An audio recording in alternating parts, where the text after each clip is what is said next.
नमस्कार दोस्तों, आप सभी का स्वागत है रीजन स्टार में। आज का टॉपिक है मैथ में है संख्या पद्धति, क्या है नंबर सिस्टम के बारे में है। तो नंबर सिस्टम में जितने भी सूत्र आते हैं वो अपन देखते हैं, ठीक है। जैसे एग्जाम में अंदर क्वेश्चन आ गया कि जैसे कोई भी संख्या आ गई उसका अगर स्क्वायर लगातार संख्या का वर्गों का योग बताइए। जैसे 1 का स्क्वायर, 2 का स्क्वायर, 3 का स्क्वायर, 4 का स्क्वायर, 5 का स्क्वायर। तो लगातार संख्याओं का वर्गों का योग निकालने के लिए सूत्र क्या कौन सा होता है? तो उसके लिए होता है n+1 2n+1 अपॉन में 6। ये होता है सूत्र, ठीक है। अगला सूत्र देखते हैं। जैसे n प्राकृतिक संख्याओं के घनों का योग, अगर घनों का संख्याओं का योग निकालना, जैसे यह लिखा हुआ है, ये घन लिखे हुए हैं, ऐसे लगातार हैं। तो इन लगातार संख्याओं का घनों का योग निकालने के लिए क्या कौन सा सूत्र होता है? उसके लिए होता है n+1 अपॉन में 2, और इनका सभी का क्या होता है होल स्क्वायर कर देते हैं। तो ये आ गया घनों का योग निकालने के लिए सूत्र आ गया, ठीक है। आगे देखते हैं। जैसे कोई भी संख्या आती है, जैसे लगातार संख्या आ गई, उनका योग निकालना है, तो उसके लिए कौन सा सूत्र आएगा? तो उसके लिए आएगा n+1 अपॉन में 2। कौन सा आएगा? n+1 अपॉन में 2 वाला सूत्र आएगा, ठीक है। जैसे अगर एग्जाम के अंदर क्वेश्चन आता है, जैसे 25 से लेकर 50 तक की संख्याओं का योग बताइए, यानी 25 से लेकर 50 तक की संख्याओं का योग बताइए, ऐसे कोई भी संख्या आ सकती है। तो जैसे मान x से y तक की लगातार संख्याओं का योग निकालना है, तो उसके लिए सूत्र क्या होता है? योग इंटू अंतर प्लस 1 अपॉन में 2 होता है, ठीक है। जैसे योग, तो योग क्या करेंगे अपन? 25 और 50 का योग कर लेंगे, और अंतर, इन दोनों का अंतर कर लेंगे, और दोनों के अंतर में 1 जोड़ देंगे और 2 का भाग लगा देंगे। तो 25 से लेकर 50 तक की सभी संख्याओं का क्या आ जाएगा? योग आ जाएगा, ठीक है। जैसे एग्जाम में ये क्वेश्चन आता है कि लगातार विषम संख्याओं का योग बताइए आप। जैसे लगातार विषम संख्याओं का योग बताना है, तो उसके लिए क्या होता है? x स्क्वायर होता है। जैसे 1 से लेकर 50 तक की विषम संख्याओं का योग बताइए, तो आपको पता है कि 1 से लेकर 50 तक की जो विषम संख्या होती है वो कितनी है? इसमें 50 में कितनी है? 25 विषम संख्या और 25 सम संख्या है। तो 50 में 2 का भाग देंगे तो कितनी विषम संख्या आ गई? 25 आ गई। अब 25 का क्या कर देंगे अपन? स्क्वायर कर देंगे। 25 का स्क्वायर कर देंगे तो अपन क्या आ जाएगा? 1 से लेकर 50 तक की विषम संख्याओं का योग आ जाएगा, ठीक है। अगला देखते हैं। जैसे लगातार सम संख्याओं का योग, जैसे एग्जाम में क्वेश्चन आता है कि जैसे 1 से लेकर 50 तक की सम संख्याओं का योग बताइए। तो आपको पता है कि 1 से लेकर 50 तक की सम संख्या कितनी है? तो 50 संख्या में कितनी है? 2। अपन में 2 करेंगे तो 25 संख्या सम है, 25 संख्या विषम है 50 में। तो उसके लिए सूत्र क्या हो जाएगा? x+1, यानी जो कितनी संख्या आ गई, कुल टोटल संख्या कितनी है? 25 है। तो 25 में 1 जोड़ो और दोनों को गुना कर दो, x+1 ये आ जाएगा। तो 1 से लेकर 50 तक की सम संख्याओं का योग आ जाएगा, ठीक है। अगला देखते हैं। जैसे जब दो संख्याओं को अदल बदल कर,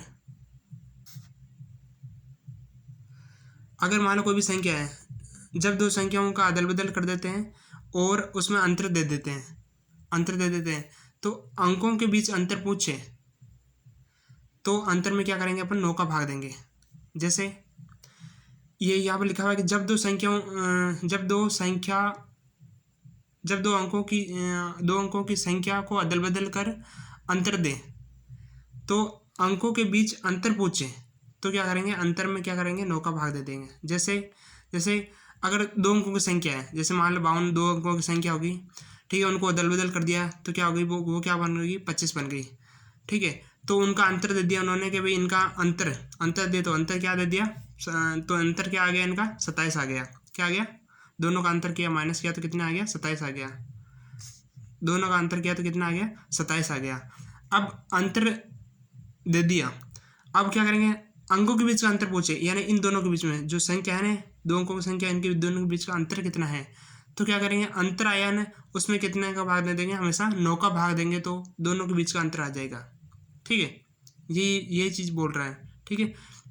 ये कह रहा है कि जब 2 अंकों की संख्या है, जब 2 अंकों की संख्या होती है ना, 2 अंकों की संख्या होती है, उनको अदल बदल कर और अंतर दे देता है, तो अंकों के बीच में अगर अंतर पूछे, कि इन दोनों जो संख्या है उनके अंकों के बीच में कितना अंतर है।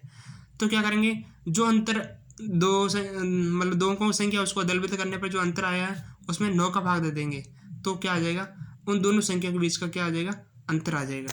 ठीक है।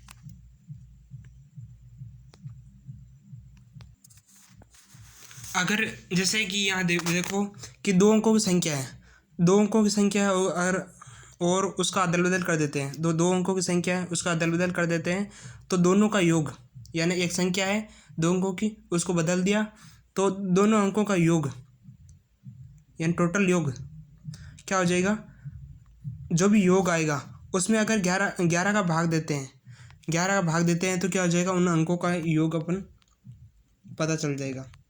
ठीक है। अगर एग्जाम के अंदर पूछा जाता है कि किसी भी एक दो अंकों की संख्या है और उसका उलट देने पर उनके अंकों का योग, उनके उन संख्याओं का पूरा योग है जो 77 इतना आता है, तो उनके दोनों संख्याओं के अंकों का योग बताइए।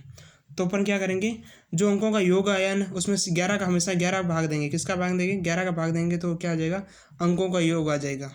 जैसे यहाँ पर दो अंकों की संख्या है, दो अंकों की संख्या उसको पलट दिया, अब पलटने के बाद में क्या हो गया, दोनों को जोड़ दिया, दोनों को जोड़ दिया तो कितने आ गए, 77 आ गए। ठीक है, 77 आ गए, तो इसमें क्या कर देंगे, 11 का भाग देंगे, तो 11 का भाग देंगे तो क्या आ जाएगा, दोनों अंकों का योग, जो भी दो अंकों की संख्या है उसके अंकों का योग आ जाएगा, आंसर आ जाएगा। ठीक है। जैसे उसमें था कि दो अंकों की संख्या थी उसको अगर पलट देते हैं तो उन दोनों के बीच का जो अंतर आता है, अंतर में किसका भाग देते हैं, 9 का भाग देते हैं, तो इससे क्या आ जाता है, दोनों संख्या के बीच में अंतर आ जाता है। ठीक है। और यहाँ पर क्या आ जाएगा, दोनों संख्याओं का योग करते हैं तो दोनों संख्याओं को क्या आ जाएगा, योग आ जाएगा। ठीक है।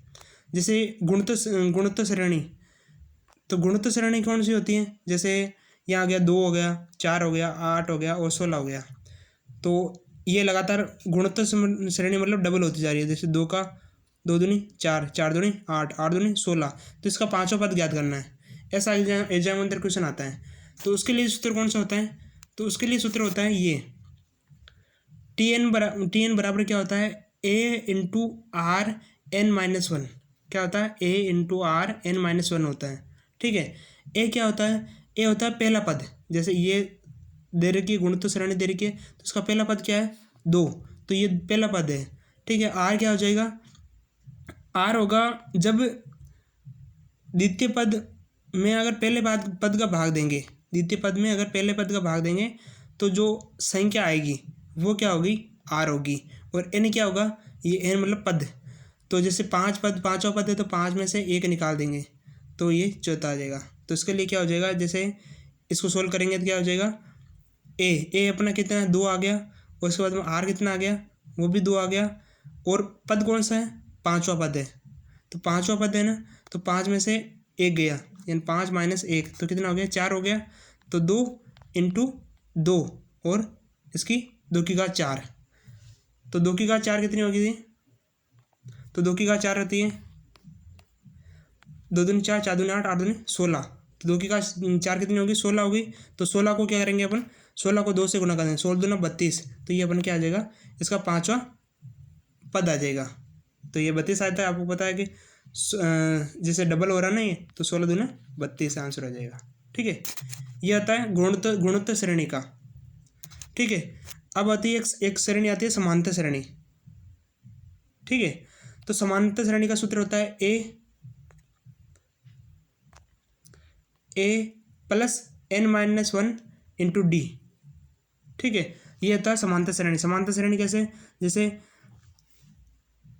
ये लगातार संख्या बढ़ रही है तो इनके बीच का जो अंतर है वो समान है, जैसे 3 और 6, 6 से 9 हो गया, 9 से 12 हो गया, इन सब में कितना कितना अंतर आ रहा है, 3 3 का अंतर आ रहा है। तो इसका जैसे 10वां पद निकालना है तो 10वां पद अपन निकाल सकते हैं। तो जैसे ए हो गया पहला पद हो जाएगा, और डी होगा जो दूसरा पद में से अगर पहले पद को माइनस करेंगे तो क्या हो जाएगा, डी आ जाएगा अपने पास, वो होता है सार्वंतर होता है। ठीक है। और एन माइनस वन, तो 10 में से 10 में से 1 कम कर लेंगे तो 9, तो क्या हो जाएगा, ए का क्या हो जाएगा, 3 हो जाएगा प्लस, और ये 9 हो जाएगा और इंटू डी कितना आ रहा है, डी 3 आ रहा है, ऐसे इसको सोल्व कर लेंगे। तो 9 3 27, 27 में 3 जोड़ दो 30 आ जाएगा। तो इसका 10वां पद क्या आ गया, 30 आ गया। तो यही आंसर होगा। ठीक है, जब किसी संख्या के n गुणों का योग निकालना होता है, तो जब किसी संख्या के n गुणों का योग निकालना होता है, जैसे 3 के 5 गुणजों का योग बताइए। जैसे एग्जाम के अंदर क्वेश्चन आता है कि 3 के 5 गुणजों का योग बताइए। तो इसके लिए सूत्र होता है x n+1 अपन में 2 होता है,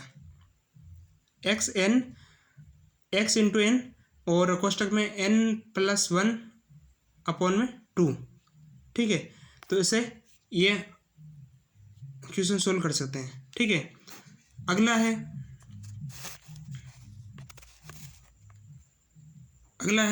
कि 2 अंकों की संख्या है। अगर 2 अंकों की संख्या होती है और दोनों अंकों को अगर पलट देते हैं, तो जो उनका अंतर आता है अंतर अगर 9 है तो दोनों संख्या के बीच में अंतर कितना रहेगा, 1 रहेगा। क्या रहेगा, 1 रहेगा। अगर अंतर कितना है, 18 है, 9 18 है, तो कितना अंतर रहेगा दोनों संख्या के बीच में, 2 का अंतर रहेगा। और अंतर अगर 27 है दोनों संख्या को पलटने पर, तो कितना रहेगा, दोनों की संख्या के बीच में अंतर 3 रहेगा। अगर 36 है तो कितना रहेगा, 4। ऐसे आकर आगे चलती रहेगी संख्या। जैसे एग्जाम क्वेश्चन है कि 2 अंक की संख्या है, उसके अंकों का योग 14 है। कितना है, अंकों का योग कितना है, 14 है। ठीक है, यदि उसमें 36 जोड़ा जाता है, यानी 2 अंकों की संख्या होगी कोई भी, तो उसमें अगर क्या जा रहा है, 36 जोड़ रहे हैं, तो 36 जोड़ रहे थे वो क्या आ रहे हैं, तो अंक बदल जाते हैं, मतलब वो संख्या पलट जाती है। x से y थी तो क्या हो गई, वो y से x हो गई। तो अंक बदल जाते हैं, तो अंकों में सबसे छोटा क्या होगा। तो आपको पता है कि दोनों अंकों की संख्या है, उनको बदल दिया तो मतलब क्या हो गया, अंकों का योग कितना हो गया, 14 आ रहा है। तो x प्लस y बराबर कितना आ रहा है, अंकों का योग आ रहा है 14 आ रहा है। ठीक है, और ये कह रहा है अंकों को बदल देते हैं, जब 36 जोड़ते हैं। तो आपको पता है कि जब 36 2 अंकों की संख्या है, उसमें से अगर दोनों को उल्टा कर देते हैं, तो उनमें माइनस करते हैं, तो अंकों का अंतर अगर 36 आता है तो अंकों का अंतर कितना आएगा, 4 आएगा। तो ठीक है, तो x माइनस 4 बराबर कितना हो जाएगा, x माइनस वाई बराबर 4 हो जाएगा। तो इससे x की वैल्यू क्या निकल जाएगी अपने पास, 5 निकल जाएगी। कितनी निकल जाएगी, 5 निकल जाएगी। तो एक संख्या 5 होगी तो दूसरी संख्या कितनी हो जाएगी, 9 हो जाएगी। तो पूछा क्या है इसने कि 2 अंकों में छोटा अंक क्या होगा, तो क्या हो जाएगा, 5 आंसर हो जाएगा। ठीक है, जैसे ये क्वेश्चन है कि कुछ ग्वाले गाय चरा रहे हैं, तो ज़मीन पे पैरों की संख्या कितनी है, 230 है, और कुल सिर कितने हैं, 60 है। तो गायों की संख्या बताइए। तो इसके लिए क्या होता है कि कुल पैरों की संख्या में अगर 2 का भाग दे देते हैं, तो ये 230 है, तो इसमें 2 का भाग दे देते कितने होगी, 115 होगी। हाँ, ठीक है। अब उसमें से अगर क्या करते हैं, सिरों की संख्या को माइनस कर लेते हैं। सिर कितने आ गई, तो 115 में से अगर मैं क्या कर लूँ माइनस, सिर कितने आ रहे हैं, 60 आ रहे हैं। तो इनको माइनस कर लूँगा तो क्या 4 पैरों वालों की संख्या आ जाएगी, यानी गायों की संख्या आ जाएगी। तो 5 और 11 में से 6 गए तो क्या कितने, 5। तो 4 पैरों वालों की संख्या कितनी आ गई, 55। ये अपना आंसर हो गया। Okay, thank you.